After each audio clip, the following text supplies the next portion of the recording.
Welcome back, folks. This is Hankster's Hot Rods. I am John Oakes, and we're here in our Homer City, Pennsylvania location to go over yet another new addition to our inventory, and that is going to be this beautiful 1967 Plymouth GTX here sitting behind me, beside me, whichever way you want to go there. You can see this one, it's in incredible condition here. We've got this blue exterior. If we go by what's on the trim tag, this would be the bright blue poly paint here. Again, the paint's in really nice shape here. Nice, smooth, shiny all the way around. Just kind of take a look at that as we walk around the car here. Again, you're going to see all the photos on our website too, and all the other places we advertise, and you can blow all those up to check everything out for you. Now this car actually has got quite a bit of bright work on it for one of these. Obviously you can see it does have the chrome front and rear bumpers, and we'll see those in a lot better detail as we walk around the car. But we've also got like the chrome wheel lip moldings. We've got the chrome on the wheels, which by the way, these are the Magnum 500 style Mopar wheels. And then you see the Cobra Radial GT tires. Now these tires, these are all pretty much brand new tires. On the front, you're gonna have 215/70/15s. And then out here on the back, you're gonna have 255/60/15s back here, just to give it a little bit of difference there in the rake of the car there. Along with our bright wheel lip moldings, which are in outstanding shape here. We also have got the bright rocker molding here too down the side of the car, which again is in excellent condition.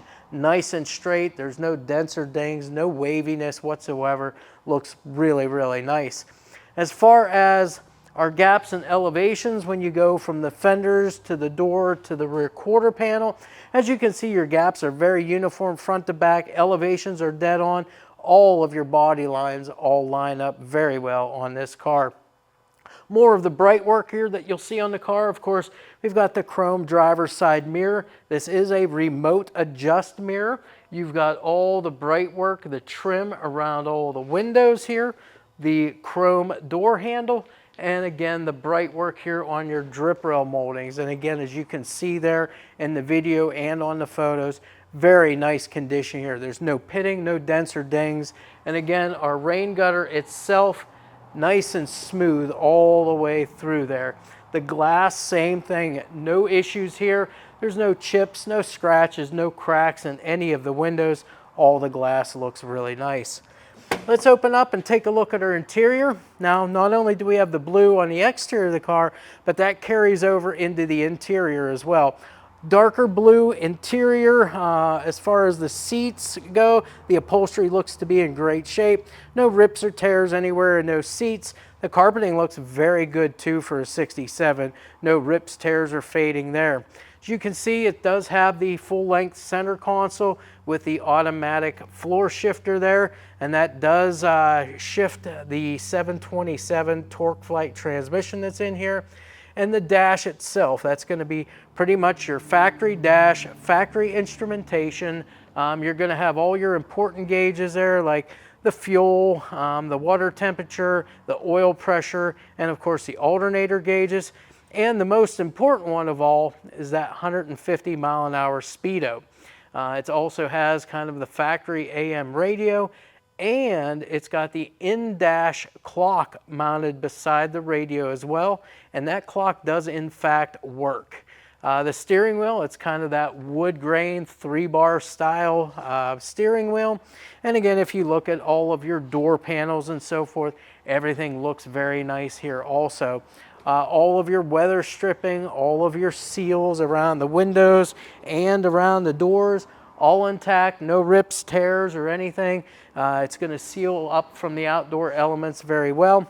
And again, for safety, you've got retractable front seat belts in this car, and you've also got seat belts in the rear in case you have anybody that wants to ride along with you.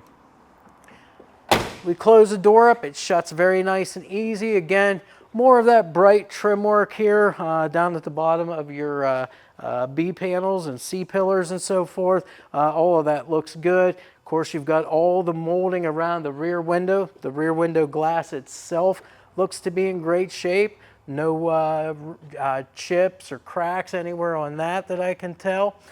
And then again, we have the back of the car. So again, you've got the flip open chrome gas cap lid here. So that's in nice shape and it does function correctly. And then as we come around the tail section of the car here, all of your bright work, all of your taillight lenses, bezels, all of that stuff. The rear bumper, all in good shape on this car. Chrome looks nice. And then also if you look down below, the ending to our exhaust system here, we've got those oval slash cut exhaust tips back here to kind of finish everything off. As far as the trunk lid goes, trunk lid itself, all the gaps and elevations all look very good on this trunk. Like I said, you can see more of that rear glass there now. And we'll open up the trunk here and we'll see what the interior of the trunk looks like. So we've got our key here. Gonna open that up. And here we go. So the underside of the trunk lid, done in that same blue exterior, or blue as the exterior of the car. Inside the trunk, obviously, we're going to see a nice set of embroidered GTX floor mats here. You've got both the rears and the fronts there for you. Got a nice trunk mat in here as well. And then, of course, the floor itself underneath all looks good. Of course, you've got your cardboard over top of your spare tire. We'll just pick that up, and there's your spare tire there. You also have in here the factory style bumper jack too. Now, I'm not sure if you would want to ever use that, but you do have it in here. Obviously, it comes with the car, and again, it would work if you would need it. Of course, you have all your jack instructions, the decals and everything on the interior of the trunk lid as well. So we'll close this up. Okay, shuts easy, and we'll work our way around to the passenger side. Again, sides are nice and straight on this car. Like I said, your elevations all line up as you look down the side of the car. Paint smooth and shiny all the way around. All of our bright work, just as I explained it on the other side, in great condition. And again, your gaps on this side too, same thing. Very uniform front to back. Let's take a look at the interior now from the passenger side. And again, it just gives you the overall view of the interior so you can see it from both sides. No rips, tears, or fading of the upholstery, the carpeting, door panels, dash panel, anything like that whatsoever. You have all the necessary GTX badging, not only on the exterior of the car, but also on the interior as well. And the same thing with our weather stripping and seals, all in good condition. And we'll just return our way up to the front. You do have the fender mounted antenna. And again, like I said, you've got those GTX badging on both front fenders there, as well as across the rear end of the car and on the interior. Now, as we come to the front of the car, again, you get to see the whole front grille, headlights, the front bumper, everything, all of that bright work is in excellent condition. The grille looks to be in great shape. Your headlights are just your traditional sealed beam units here. You've got all your bright work on the leading edge of the hood, along with the Plymouth badging. Of course, you've got your hood ornament, and then this is that steel dual scoop hood that the GTXs did have. Again, gaps and elevations on the hood all line up good. Your windshield's in great shape. No cracks or chips or anything like that on the windshield. All of your bright work, your moldings around there look good. You've got your wipers here with a nice set of wiper blades.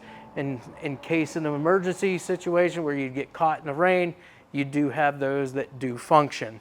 Let's go ahead underneath the hood so that we can go over some of this stuff, the engine, the drive line, all of that. First and foremost, the underside of the hood, done the same blue as the exterior of the car. We do have all of our hood insulation here intact. Nothing ripped or torn underneath here. That all looks to be in good shape. The actual under hood, the engine compartment here itself, done the same color as the car. And again, that would be correct for your Mopars. That's the way they always did it back then. So again, with the engine, now this is going to be a 440 cubic inch motor. Obviously Mopar, it is date correct. But back in '67, you did not have any VIN stampings or anything. All you could do was check to see if it was date correct, and that this is. Obviously, you see it's got the correct 440 Super Commando air cleaner on it with the dual inlets there. Underneath that, we do have a Carter AFB 750 CFM 4-barrel carburetor. It does have the stock cast intake on it. It's got a nice set of chrome valve covers. Those valve covers do in fact have the breathers and the PCV valve on it there, so everything vents properly. As far as exhaust, you can see it's got the stock cast exhaust manifolds. I know the Mopar guys, they love these manifolds. They seem to work really well. And then it enters into the full dual exhaust, tailpipes, and mufflers, all of that. As far as all your hoses and everything, you can see everything here looks to be in good shape. There's no leaks or drips anywhere. The ignition system on this car is going to be your stock point style ignition, and it also has the stock or OE style coil attached to that also. And it even has the nice, you know, the plug wires here that actually have Chrysler right on them. So everything does look correct underneath here. It's got your stock or OE style radiator for cooling, 7-blade fan here, and it does have the complete shroud to help keep things cool. This is a manual brake car, but it is power steering. So that's going to make driving this, you know, kind of a pleasure. You know, a bigger car like this with the bigger motor and everything, you definitely want to have that power steering there to make things much more enjoyable for you. Now behind this motor, we've got the 727 Torqueflite automatic transmission, and then of course the driveline ends with the Mopar 8 3/4 inch rear end.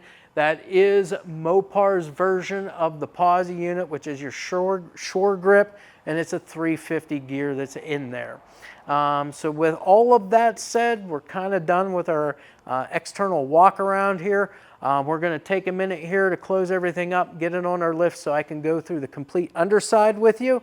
If you have any questions about this car or any other car we have in our inventory, definitely reach out to us by phone, email, or text, and we'll gladly answer any questions you have. If there's anything you want added to the car, we do all kinds of installations and additions to these cars. Just kind of reach out to us, let us know what those things might be that you would want to do. We can get you pricing as far as the parts go and as far as labor goes, and a time rate, you know, as far as what that would take to do it. We also offer in the retail pricing of the car enclosed shipping to anywhere within the 48 contiguous states. And we also, with the full retail, offer our Hanksters 3-month, 3,000-mile powertrain warranty. So if anything happens there, just give us a call and we'll be glad to walk you through that. Let's go ahead and get this on our lift. We'll show you the complete underside next. Hey, welcome back with us here underneath our 1967 Plymouth GTX. So what we're going to do here is, like we always do, go through the underside, let you know exactly what all components we do have underneath here as far as the running gear on this car, as well as go over kind of the condition of the frame and floors and such as we work our way back through. So again, starting at the front of the vehicle, we do have our radiator here, just a stock OEM style radiator. Again, we're looking more so at the condition underneath here, make sure there's no leaks or drips anywhere. And of course there is not. So our tranny lines, those are nice and dry. The petcock, it is nice and dry. And again, hoses and so forth, all nice and dry underneath here.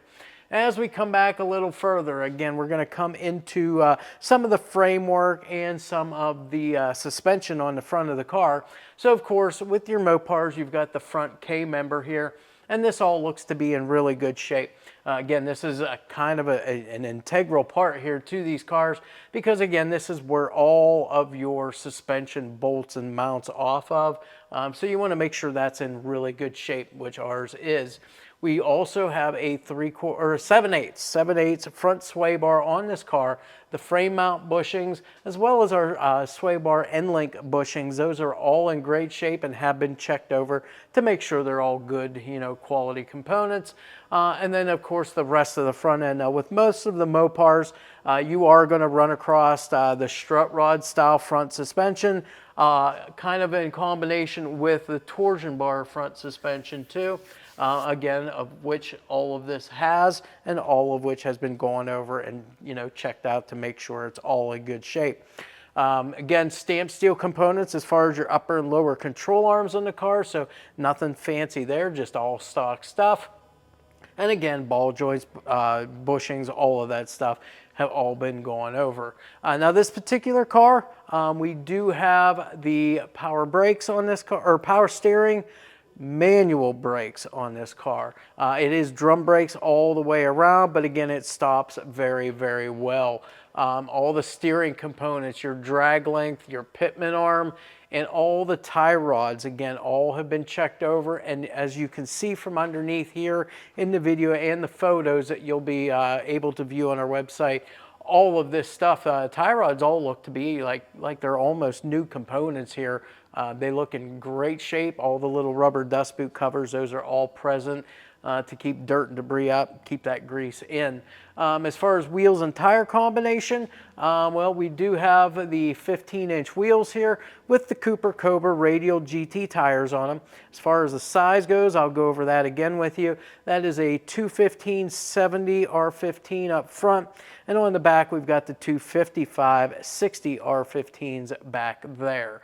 And the tread is in great shape. These tires, I actually think, are all new tires on this car. So again, tread's going to be great. Now, as far as the engine goes, as we move in towards the center of the car, again, this is that 440 cubic inch Mopar engine. It is, in fact, date correct. And then right behind that, we've got the Torqueflite 727 automatic transmission. Again, our transmission, it's got the cover here on the front to help protect that flywheel and torque converter. The pan on both the transmission as well as the engine, all in great shape and showing no leaks whatsoever around those. And again, I always like to come back and check that tail shaft seal also on the transmission, and that is nice and dry all the way around. Before we get too far back here, we'll go over the exhaust system that we have on this car. It does start with a set of stock cast exhaust manifolds, and then it goes into a full set of 2.5-inch dual exhaust here. As you can see, it does have the crossover piping here, and then just a set of turbo style mufflers. And then as we get to the back, it ends with the tailpipes, all same size, 2.5-inch, and a nice oval slash cut exhaust tip there. And we'll see that as we get back there. Frame and floors on this car all look to be good and solid all the way back through. All your stamping lines and everything all present, and all the bracing and so forth is all present underneath the car. Frame sections are all good and square here, nice and straight. Doesn't look like anything's ever been touched or hit with this thing. No dents whatsoever. As far as our pinch welds and the rocker panels on both sides of the car, pinch welds are nice and straight. Rocker panels are good and solid all the way back through. We can also see that we've got all the cables and so forth all attached underneath here for the emergency brake, so that is going to be functional for you. And the drive shaft itself, that's going to be a steel drive shaft, and it is going to be a balanced unit to help eliminate any kind of drive line vibrations that you might come across. All the fuel lines and brake lines are run nicely underneath the car and along the pinch welds where they can be, up both sides here, and showing no signs of any leaks or anything there either. As far as the rear differential goes on the car, this is going to be your Mopar 8 3/4 inch rear differential. It is the posi unit for Mopar, which is your shore grip rear end here, and that's a 350 gear that's in this rear end. As far as rear suspension, as you can see, we've got the multi-leaf rear suspension. Drum brakes back here as well. The shocks back here all look to be in good shape. And I look at the bushings and so forth, where everything mounts up. Again, all of that looks to be in really good shape. Again, wheels and tires, same wheel and tire combination. You got the 15-inch wheels back here with those 255/60/15 Cobra Radial GTs. The pinion, the third member assembly, all of that on the rear end is all good and dry. And of course, you can see the fuel tank. This is going to be a stock style fuel tank, but it is in incredible condition here. All of your mounting hardware is all good. As you can see, there are no dents or dings anywhere on that fuel tank whatsoever, so that all looks good. And again, as I mentioned before, tailpipes here, 2.5 inch, and again, the oval slash cut exhaust tips back there, and these are clamped on, so if you would ever decide that you would want to change those out for any reason or do whatever, you can simply remove the clamps there and you'll be able to disassemble that very easily. As far as what we can see from underneath here, as far as the trunk goes, all looks good and solid back here. So yeah, that's pretty much the underside of our GTX. So what we'll do now is we'll go ahead and lower this on the lift, get underneath this hood, we'll fire up that Mopar engine, let you hear what that sounds like.